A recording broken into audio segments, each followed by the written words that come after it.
Assalamualaikum warahmatullahi wabarakatuh.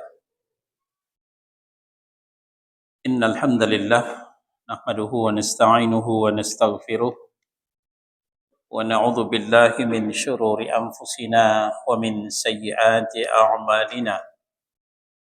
May yahdihillahu fala mudilla lahu wa may yudlil fala hadiya lahu. Wa asyhadu an la ilaha illallah wahdahu la syarika lahu wa asyhadu anna Muhammadan 'abduhu wa rasuluh. يا أيها الذين آمنوا اتقوا الله حق تقاته ولا تموتن إلا وأنتم مسلمون يا أيها الناس اتقوا ربكم الذي خلقكم من نفس واحدة وخلق منها زوجها وبث منهما رجالا كثيرا ونساء واتقوا الله الذي تساءلون به والأرحام إن الله كان عليكم رقيبا أما بعد فإن أصدق الحديث كتاب الله وخير الهدي هدي محمد صلى الله عليه وسلم وشر الأمور محدثاتها وكل محدثة بدعة وكل بدعة ضلالة وكل ضلالة في النار. إخوانا في الدين عزكم الله. Bapak dan Ibu jamaah Maghrib Masjid Al-Bilal Cempaka Baru Kemayoran Jakarta Pusat. Malam ini pertemuan yang ke-45 di halaman 125 dan 126. Kita masih di bab yang keberapa? Keempat ya. Bab yang keempat, pasal yang kedua, di bagian yang ketiga. Studi tentang sebahagian sifat-sifat Allah. Malam ini memasuki nomor I. Al-Ma'iyah. Nomor I ini Al-Ma'iyah, salah satu sifat Allah Subhanahu wa taala. Al-Ma'iyah artinya kebersamaan Allah. Ya. Kebersamaan Allah. Benarkah Allah itu bersama kita? Nah, di sini akan kita terangkan. Landasannya ada di 3 surah. Ya, mungkin kalau di papan kurang dilengkapi saja. Pertama At-Taubah surah yang ke-9 ayat 40.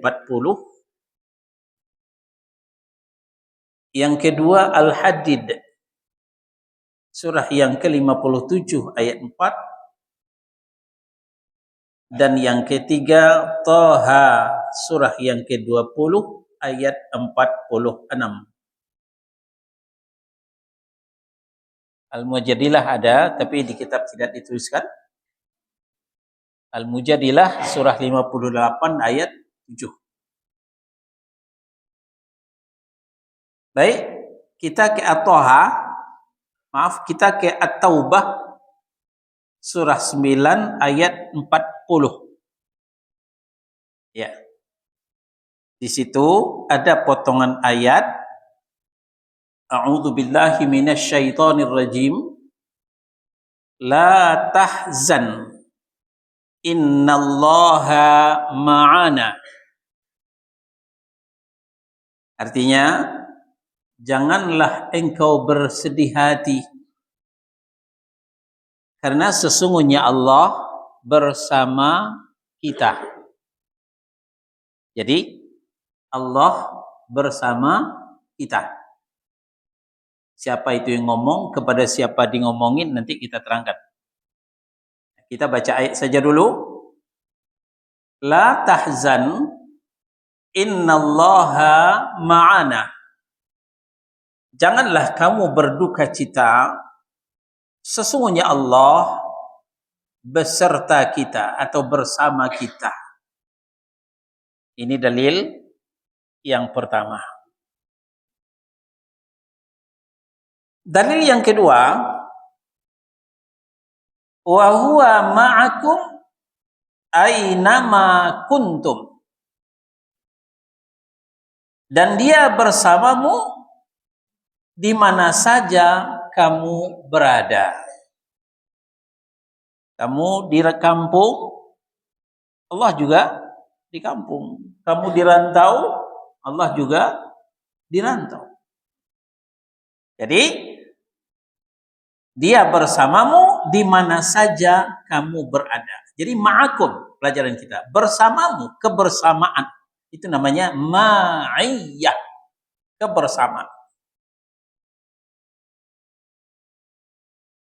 Lalu Thaha surah yang ke-20 ayat 46. Innani ma'akuma asma'u wa ara. Sesungguhnya aku beserta kamu berdua. Aku mendengar dan aku melihat. Jadi ada 3 surah yang menjadi dalil, yang menjadi landasan Allah itu punya sifat al-ma'iyah, kebersamaan.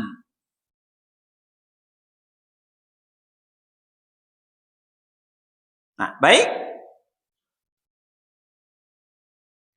Al-ma'iyah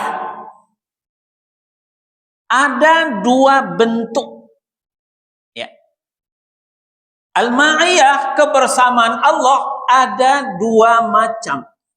Ini lebih dalam ini. Ya. Lebih dalam. Tadi secara global saja Allah itu bersama kita. Jelasnya Allah itu bersama kita 2 pengertiannya. Pertama, ma'iyah secara umum. Yang kedua, ma'iyah secara khusus. Ma'iyah secara umum ini diperuntukkan untuk semua makhluk. Maksudnya yang bersama makhluk itu bukanlah zatnya, tapi pendengaran Allah, penglihatan Allah, pengetahuan Allah, dan pengawasan Allah. Itu yang bersama makhluk, bukan zat Allah. Maka tadi ketika ayat kita bacakan, kita harus sekadar menterjemah.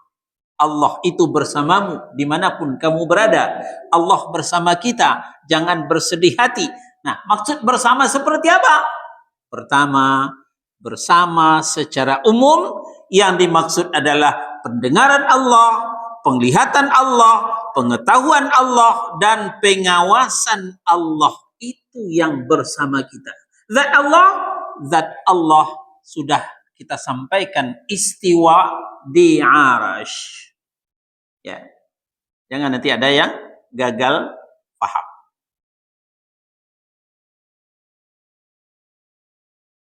Ma'iyah secara umum ini kembali ke Al-Hadid ayat 4. Ya. Surah 57 Al-Hadid ayat 4.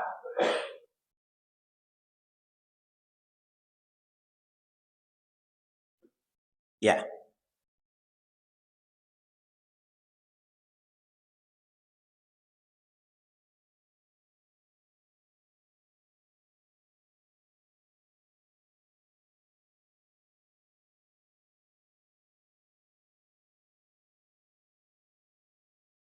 A'udzu billahi minasyaitonir rajim.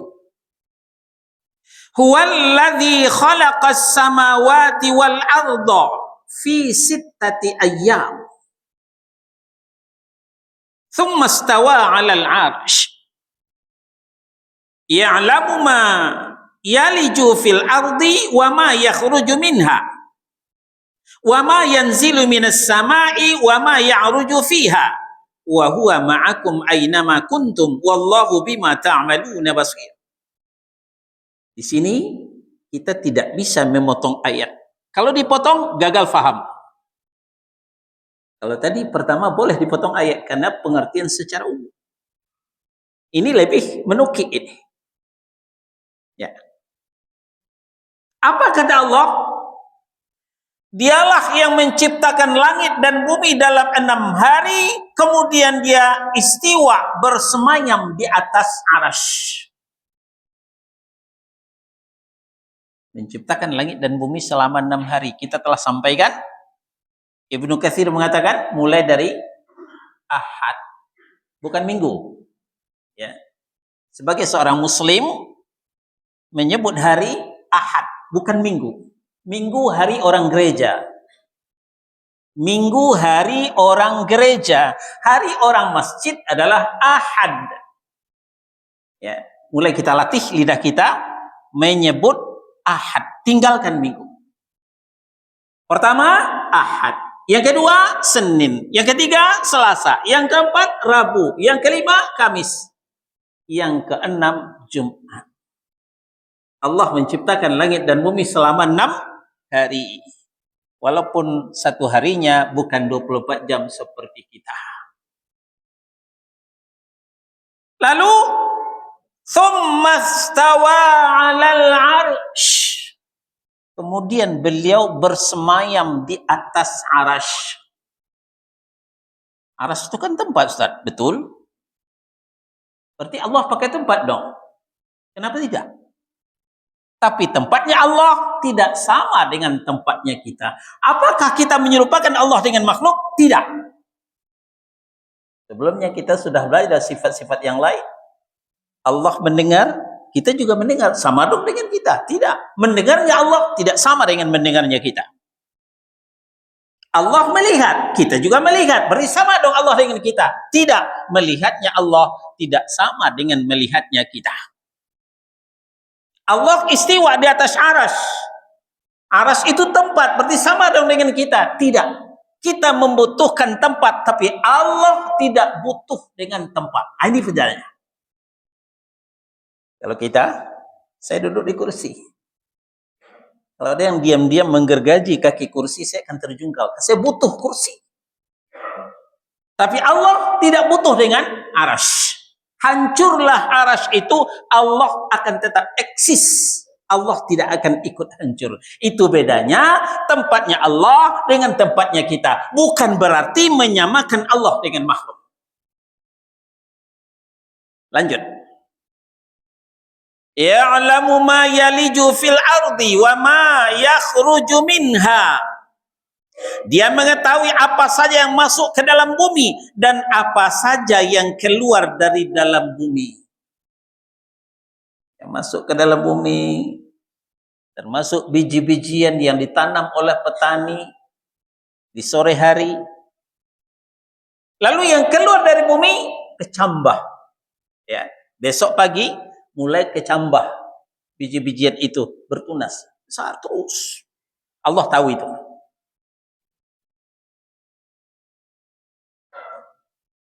Terus wa ma yanzilu minas sama'i wa ma ya'ruju fiha.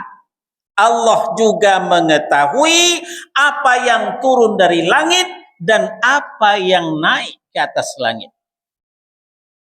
Yang turun dari langit hujan, di samping wahyu hujan, embun. Yang naik ke langit adalah amalan-amalan yang dibawa oleh malaikat, di-store kepada Allah Subhanahu wa taala. Ya. Dalam pelajaran beriman kepada malaikat, ada malaikat khusus yang selalu turun setiap pagi. Naik, turun, naik, membawa amalan manusia. Itu diketahui oleh Allah Subhanahu wa taala. Nah, barulah Allah mengatakan wa huwa ma'akum aynama kuntum wallahu bima ta'maluna basir. Dan dia bersamamu dimanapun kamu berada, dan Allah mengetahui lagi Maha melihat. Ya. Dan Dia bersamamu di mana saja kamu berada, dan Allah Maha melihat apa yang kamu kerjakan. Allah Maha mengetahui dan Maha melihat. Dengan melihat susunan ayat, maka seharusnya orang tidak akan tersesat. Orang tidak akan gagal faham. Kenapa ayat tentang ma'iyah diawali dengan istiwa? Itu menunjukkan yang ma'iyah, yang bersama makhluk itu bukan zat Allah, tetapi nanti kita terangkan. Kenapa bukan zat Allah? Allah telah menerangkan zat Allah itu istiwa di arash. Zat Allah tidak akan pernah bersama makhluknya. Lalu yang bersama itu apa? Dijelaskan dalam ayat selanjutnya. Ya'lamu ma yaliju fil ardi wa ma yakhruju minha. Ya'lamu. Ilmunya Allah, pengetahuan Allah, itulah yang bersama makhluk. Ya. Bukan zatnya Allah, tapi ilmunya Allah. Tidak harus ilmunya Allah itu bersatu terus dengan zat Allah. Zat Allah tetap di arash, ilmunya Allah ada di seluruh bumi yang diciptakan oleh Allah Subhanahu wa ta'ala. Lalu di ayat ini juga diterangkan oleh Allah Subhanahu wa ta'ala, wallahu bima ta'maluna basir, dan Allah memperhatikan apa yang kamu kerjakan. Jadi yang bersama makhluk itu adalah perhatian Allah, penglihatan Allah, pengawasan Allah. Walaupun Allah jauh di arash, jangan macam-macam. Allah melihat kita. Allah memperhatikan kita. Allah mengawasi kita.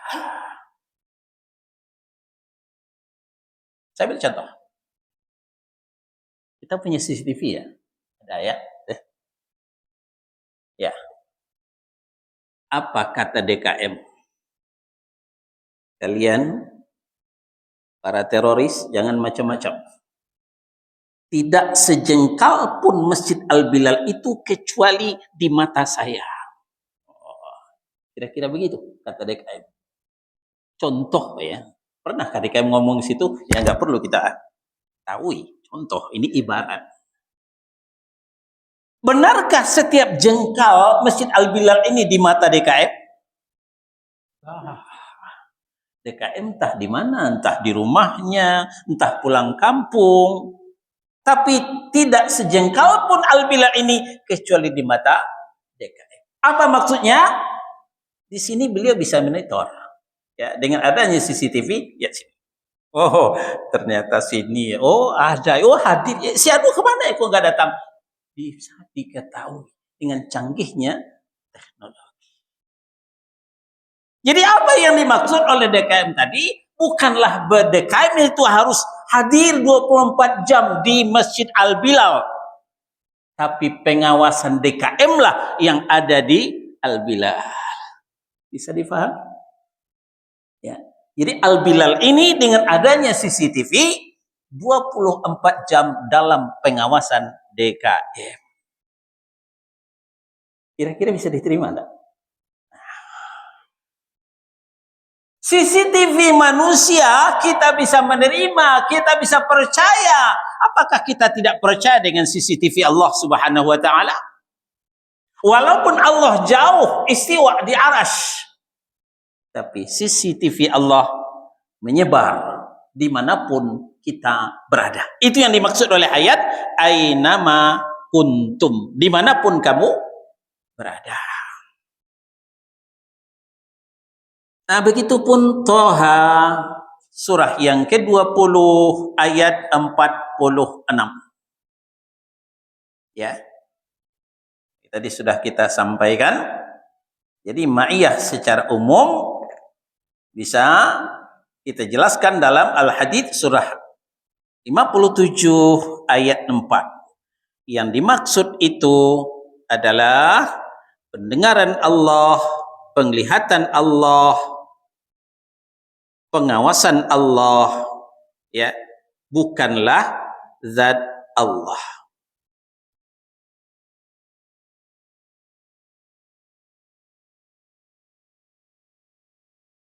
Kita tambahkan, ya, kalau di kitab cuma satu surah, yaitu wa huwa ma'akum aynama kuntum. Al-Hadid surah 57 ayat 4. Kita tambahkan dengan Al-Mujadilah surah 58 ayat 7. Ini mungkin tidak ditemukan dalam kitab, kita tambahkan. Apa kata Allah? Alam tara anna Allaha ya'lamu ma fis samawati wa ma fil ard ma yakunu min najwa thalathatin illa huwa rabi'uhum wala khamsatin illa huwa sadisuhum wala adna min dhalika wala aktsara illa huwa ma'ahum, ya, wala aktsara illa huwa ma'ahum aina ma kanu thumma yunabbi'uhum bima 'amilu yaumal qiyamah innallaha bikulli syai'in alim. Tidakkah engkau perhatikan bahwa Allah mengetahui, sekali lagi pengetahuan, bahwa Allah mengetahui apa saja yang ada di langit, apa saja yang ada di bumi. Jadi di mana-mana itu berarti pengetahuan bersama kita itu adalah pengetahuan Allah, bukanlah zat Allah. Tiadalah pembicaraan rahasia antara tiga orang, melainkan dialah yang keempatnya. Ada bertiga, bicara bisik-bisik bertiga. Nah ini mumpung MBG lagi turun ini, peduli amat nak sekolah itu. Yang penting kita dulu kenyang. Ini pembicaraan tiga orang. Yang keempat, Allah mendengar. Yang keempat, pendengaran Allah. Bukanlah zat Allah, ya, bukanlah zat Allah. Selanjutnya, tiadalah 5 orang yang berbicara, dialah yang keenamnya.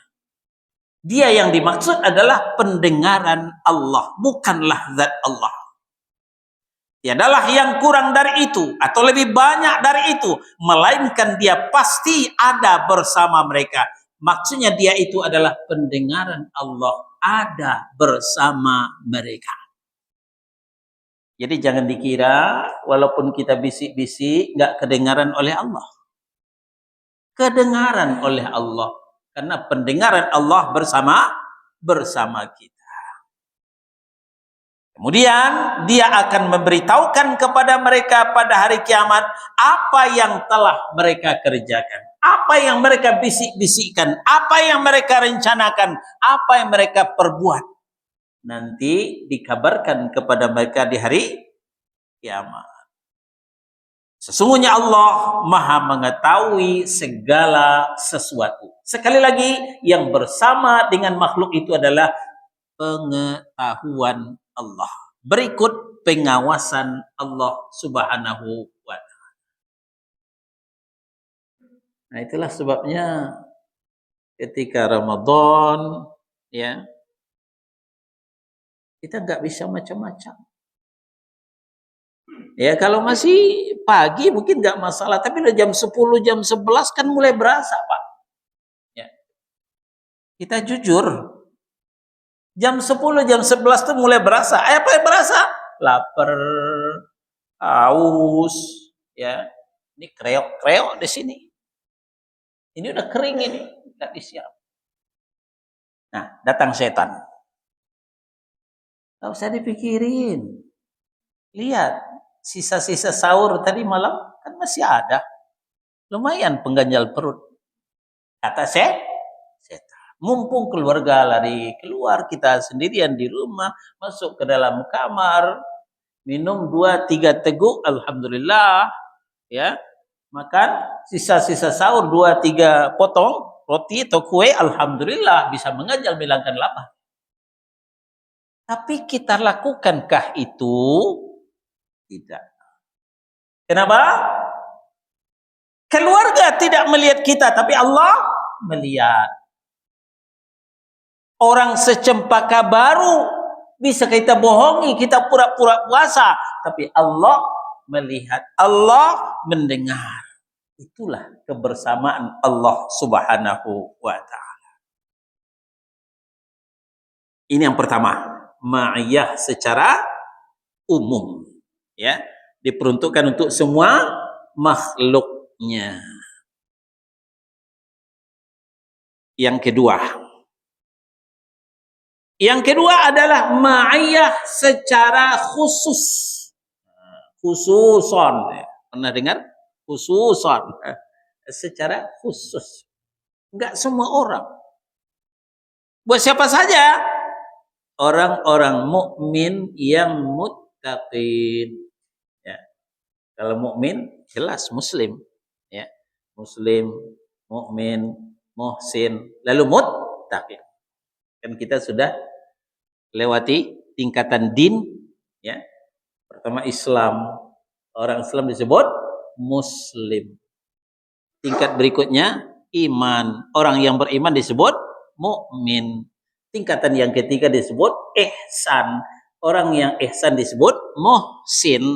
Setelah melalui 3 tingkat ini, barulah orang itu duduk di peringkat teratas apa? Takwa. Orang yang bertakwa disebut muttaqin. Ini sudah kita bahas, ya, di tingkatan din. Nah, ma'iyah khusus ini adalah VIP, ya, khusus untuk orang mukmin yang bertakwa. Apa bentuknya ma'iyah itu? Di samping pendengaran, penglihatan, pengetahuan, pengawasan, ada lagi yang istimewa. Apa itu? Penjagaan, perlindungan, pertolongan dari Allah Subhanahu wa ta'ala. Kalau ma'iyah umum tadi cuma sekadar pendengaran, penglihatan, pengetahuan, pengawasan. Cuma itu. Tapi untuk orang mukmin yang muttaqin ditambah lagi penjagaan, perlindungan, pertolongan dari Allah Subhanahu wa ta'ala ketika berhadapan dengan musuh-musuh mereka. Ya. Sekeliling kita banyak musuh. Mungkin dari orang kafir, mungkin dari orang munafik, mungkin dari orang yang hasad. Ya, kita bukan suudzon, ya. Kita bukan suudzon. Kita butuh perlindungan. Maka pesan Nabi kepada Abdullah ibnu Abbas, ya gulam, bocah, ihfazillah yahfazka. Jagalah Allah, Allah akan menjagamu. Ihfazillah tajidhu tujahaka. Jagalah Allah, Allah akan ada di depanmu. Artinya, ihfazillah, jagalah hubungan baik dengan Allah. Jaga akidah, tauhidkan Allah. Maka Allah akan menjaga kita. Ketika kita musyrik, mempersekutukan Allah, Allah berlepas tangan dari menjaga kita. Ihfazillah, jaga syariat Allah, jaga batas-batas Allah. Jangan menjadi Islamofobia. Ngaku muslim, KTP Islam, tapi alergi dengan syariat Islam. Jangan seperti itu. Itu akan lepas daripada penjagaan Allah Subhanahu wa ta'ala. Nah, inilah dia ma'iyah secara khusus, ya. Khusus untuk orang yang beriman dan bertakwa. Kita mulai dari Al-Baqarah surah yang kedua ayat 186. Ya.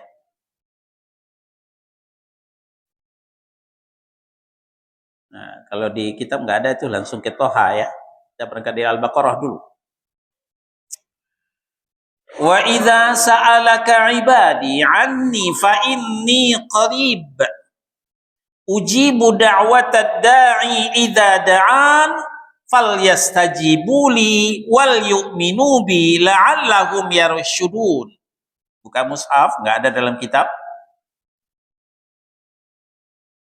Dan bila hamba-hambaku bertanya kepadamu, hai Muhammad, tentang aku, maka sesungguhnya aku dekat. Aku dekat. Sekali lagi kita ingatkan, yang dekat bukanlah zat Allah. Apa yang dekat? Ya. Maka sesungguhnya aku dekat, ku kabulkan doa orang yang berdoa apabila dia berdoa kepadaku. Nah, mulailah kita faham, ternyata yang dekat itu pendengaran Allah dan ijabah Allah. Ya. Dengan mengatakan, ku kabulkan doa orang yang berdoa. Kalau orang enggak berdoa, ya apa yang mau dikabulkan? Ini mohon maaf, yang masih terikat dengan tradisi. Ya. Kan tradisi kita gimana? Kita ada hajatan, ya. Panggil Pak Ustadz untuk baca doa. Kitanya ngapain? Sibuk ngurusin besek. Gak ikut berdoa. Ini tradisi kita. Ya. Bagaimana mungkin Allah akan mengijabah doa kita? Kita sendiri tidak berdoa. Kita serahkan doa kepada Pak Ustadz. Kita ngerti nggak doa Pak Ustadz itu? Apa yang didoakan? Iyalah kalau kita yang didoakan. Kalau yang dia doakan di pribadinya, keluarganya, kita malah PHO. Malah PHO itu nggak dapat apa-apa.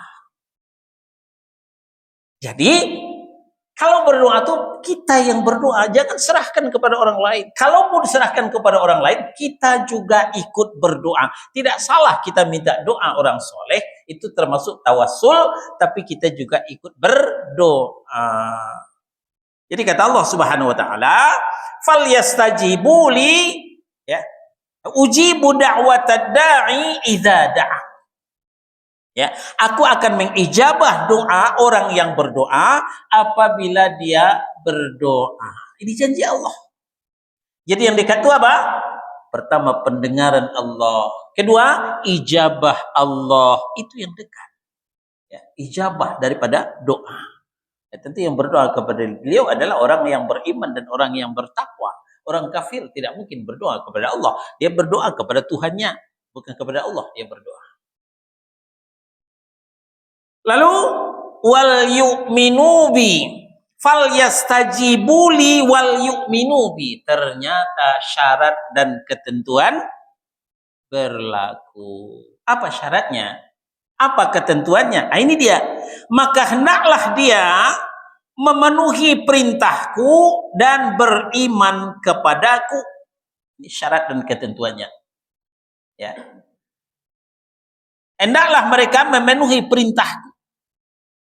Diperintahkan Allah, kita tunaikan. Yang dilarang oleh Allah, kita jauhi. Itu namanya memperkenankan seruan Allah. Wal yu'minu bi, dan beriman kepadaku. Hanya orang bertauhidlah yang bisa mendapatkan pendengaran dan ijabah oleh Allah Subhanahu wa taala. Maka dikatakan ma'iyah khusus. Khusus untuk orang yang bertauhid, ya. Khusus untuk orang yang beriman. Orang yang kafir, orang yang munafik, ya maaf saja, Allah tidak memberikan ma'iyahnya.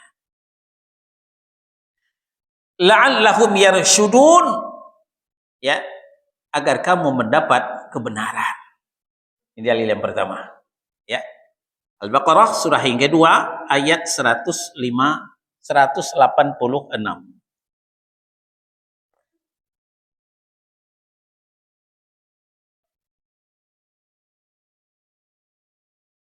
Lanjut.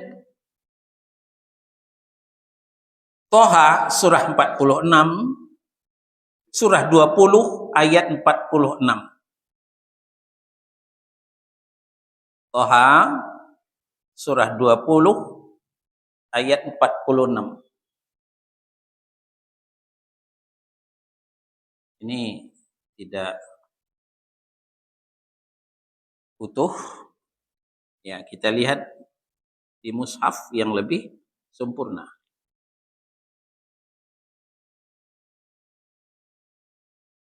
Toha surah 20 ayat 46.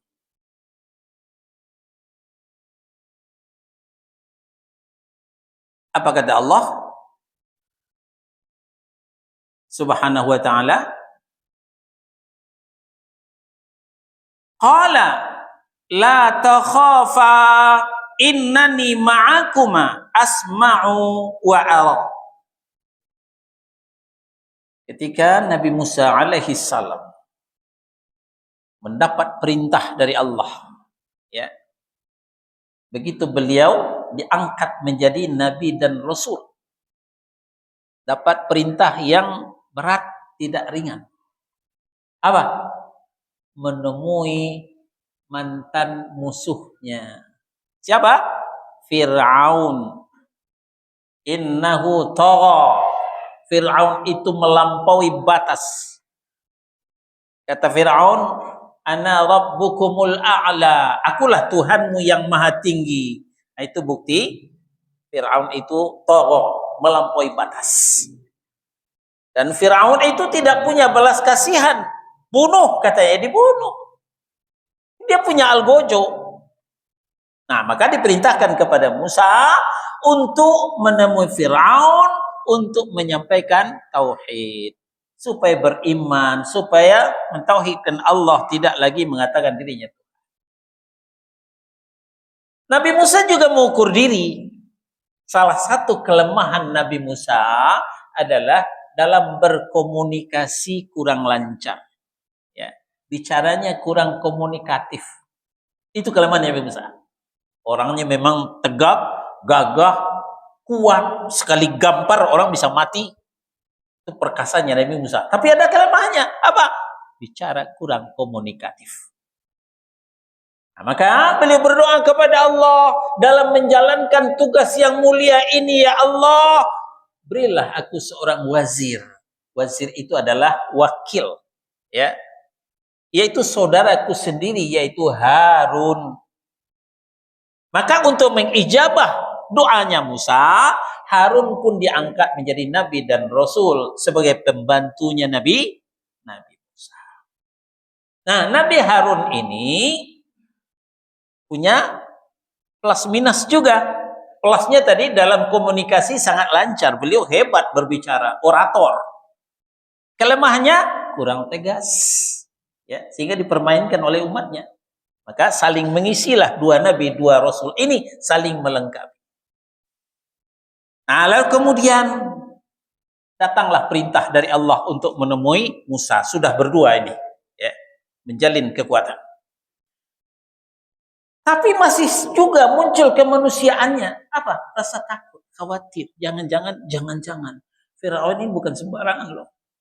Nah, maka datanglah, ya, support, ya, daripada Allah Subhanahu wa taala. Apa kata Allah? La takhafa.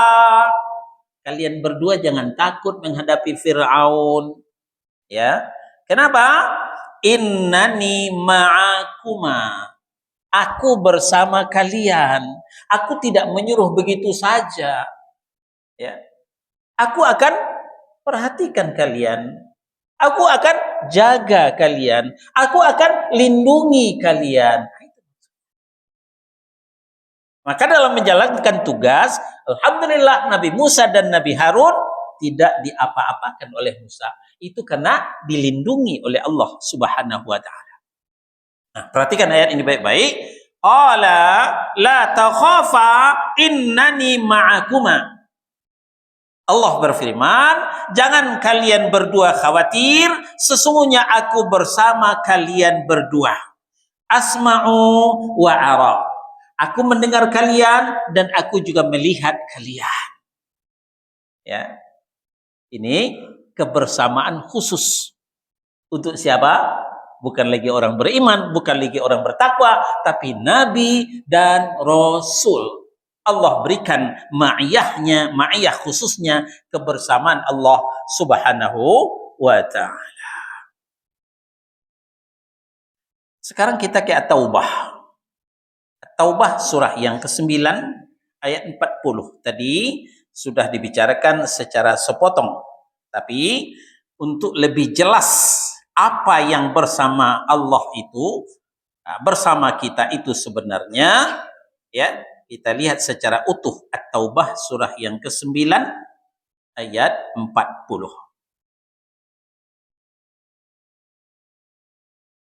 Illa tansuruhu faqad nasarahu Allahu idh akhrajahu alladhina kafaru saniyas naini idh huma fil ghari idh yaqulu li sahibihi la tahzan innallaha ma'ana fa anzalallahu sakinatahu alaihi wa ayyadahu bijunudi lam tarauha wa ja'ala kalimatal ladzina kafaru sufla wa kalimatullahi hiyal ulya wallahu azizun hakim. Ini berkenaan dengan peristiwa hijrah, ya. Saya nggak tahu sirah nabawiyah kita udah sampai di mana. Ketika Nabi mengalami penindasan yang sangat sampai klimaks, sampai puncaknya, ya. Sampai kotoran unta ditaruh di punggung beliau ketika beliau sujud. Ya. Begitu juga penindasan terhadap sahabat-sahabat. Maka turunlah perintah hijrah. Sebelumnya disuruh dulu sahabat-sahabat hijrah sendiri atau 2 orang, tidak boleh rame-rame. Ketahuan orang kafir Quraisy, diam-diam berangkat ke Madinah.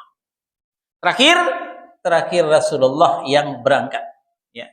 Padahal rumah beliau itu sudah dipagar betis oleh kafir Quraisy. Tapi beliau harus berangkat karena perintah Allah Subhanahu wa ta'ala. Akhirnya dikatakan Allah, jika kamu tidak menolongnya, sesungguhnya Allah telah menolongnya. Ya. Kapan itu? Yaitu ketika orang-orang kafir mengusirnya dari Makkah. Sesuatu ya. Ya. Baik, kita istirahat dulu sejenak. Silakan muazin. Kembali ke Taubah surah 9 ayat 40. Jika kamu tidak menolongnya, sesungguhnya Allah telah menolongnya, yaitu ketika orang-orang kafir mengusirnya dari Makkah. Sedangkan dia salah seorang dari 2 orang ketika keduanya berada di dalam goa. Jadi, ketika rumah beliau dipagar betis itu, kemudian beliau keluar. Dan ketika beliau keluar, sebelumnya rasa ngantuk yang bukan main telah menyerang mereka yang mengawal rumah Nabi, yang mengepung rumah Nabi. Rasa ngantuk sehingga udah begini-gini. Nah, Nabi juga iseng ambil pasir taruh di kepalanya, nggak bangun. Ambil pasir taruh di kepalanya yang mengepung rumah Nabi itu, tapi nggak bangun juga. Begitu pulas tidurnya malam itu. Beliau berangkat dari Makkah, hijrah itu ke Madinah. Ke Madinah itu ke utara. Tapi dalam rangka mengecoh mereka, beliau mutar ke selatan. Nggak langsung ke utara, mutar ke selatan, lalu transit di sebuah goa namanya Goa Thur. Paginya barulah terbangun yang mengepung rumah Nabi. Siang ya, ada pasir di kepala. Siapa yang punya kerjaan? Mana Muhammad? Bukalah pintu rumah Nabi SAW. Yang ada adalah Ali bin Abi Thalib. Muhammad sudah tidak ada. Karena Ali diberikan kepercayaan untuk tidur di atas ranjang beliau. Ditanya, mana Muhammad? Ali menjawab, saya tidak tahu. Saya di sini dari sore, nggak ada ketemu Muhammad. Naik pitamlah orang itu, digamparlah Ali. Walaupun digampar, Ali tetap tidak buka mulut. Ya. Akhirnya diadakanlah sayembara.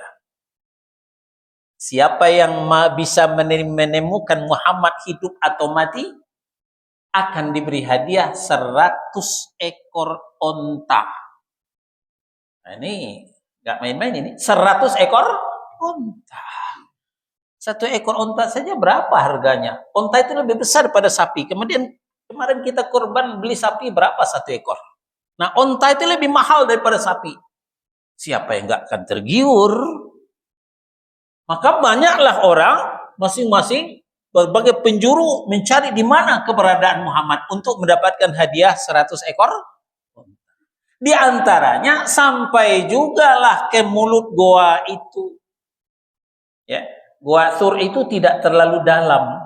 Ya, sampai mereka di mulut goa itu, sedikit saja mereka menegur, mereka akan melihat Nabi dan Abu Bakar. Disitulah muncul kemanusiaannya Abu Bakar. Apa? Takut. Beliau menggigil. Beliau bukan takut mati. Yang beliau takutkan Rasulullah. Kalau Rasulullah ketangkap, mati, selesailah Islam. Itu yang beliau takutkan. Nah, maka ketika itu turunlah ayat ini, ya. Jika apa tadi? Sedang dia salah seorang dari dua orang ketika keduanya berada dalam gua.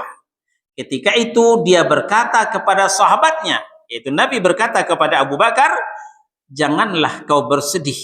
Sesungguhnya Allah bersama kita. Sekali lagi, yang bersama itu adalah pertolongan, perlindungan Allah. Tadi saya katakan, ketika dia menegur, orang-orang yang mencari Nabi tadi menegur, dia akan melihat Nabi, dia akan melihat Abu Bakar, karena goa itu tidak terlalu dalam. Tapi Allah palingkan pandangan mereka. Mereka tidak melihat Nabi dan Abu Bakar di bawahnya. Akhirnya mereka pergi. Gak ada di sini, ngapain kita di sini? Pulang, turun dari goa itu. Itu yang terjadi. Maka Allah menurunkan ketenangan kepadanya Muhammad dan membantu dengan bala tentara malaikat-malaikat yang tidak terlihat olehnya. Dia menjadikan seruan orang-orang kafir itu lebih rendah dan firman Allah itulah yang tinggi. Allah Maha Perkasa lagi Maha Bijaksana. Inilah ma'iyah khusus untuk beriman, untuk orang bertakwa, untuk para nabi dan rasul. Nah, di An-Nahl ini lebih jelas lagi walaupun singkat. Innallaha, An-Nahl surah 16 ayat 128. Innallaha ma'al ladzina taqaw wal ladzina hum muhsinun. Sesungguhnya Allah beserta orang-orang yang bertakwa dan beserta orang-orang yang berbuat kebaikan. Nah, kalau mau dilindungi Allah, kalau mau ditolong Allah, jadilah orang mukmin yang bertakwa dan suka berbuat baik. Allah akan lindungi kita. Kita tidak perlu terlalu takut. Ada yang memusuhi kita, ada yang nggak senang kepada kita, ada yang benci kepada kita. Selagi kita beriman, beramal soleh, bertakwa, kita akan dilindungi oleh Allah Subhanahu wa Ta'ala. Catatan penting halaman 126. Dari uraian di atas jelaslah makna ma'iyah Allah terhadap hambanya bukan berarti Allah bercampur dengan mereka melalui zatnya. Maha suci Allah Subhanahu wa Ta'ala dari hal tersebut. Karena hal itu adalah mazhab hululiyah. Al-hulul adalah ajaran sufi, ajaran tasawuf. Nah, lihat catatan kaki nomor 26 di bawah. Faham yang mengatakan bahwa Tuhan Allah itu menyatu pada diri sebagian makhluk seperti faham Nasrani tentang Isa atau pada setiap makhluk. Faham ini dikenal dengan al-ittihadiyah, wahdatul wujud, yang menganggap wujud yang hak hanya satu, yaitu Allah Subhanahu wa Ta'ala. Sedangkan alam dan isinya termasuk anjing, babi adalah penjelmaan dari Allah Subhanahu wa Ta'ala. Ini keyakinan mereka dan keyakinan ini sesat dan batil. Karena berawal penyimpangan mengatakan Allah itu menyatu dengan mereka, bercampur dengan mereka dalam rangka memahami ma'iyah tadi. Ini pemahaman yang salah. Jadi pemahaman yang benar adalah ma'iyah itu yang bersama makhluk itu adalah penglihatan, pendengaran, pengetahuan, dan berikut pertolongan, perlindungan Allah Subhanahu wa Ta'ala. Bukanlah zat Allah. Karena zat Allah istiwa di arasy. Ada pertanyaan?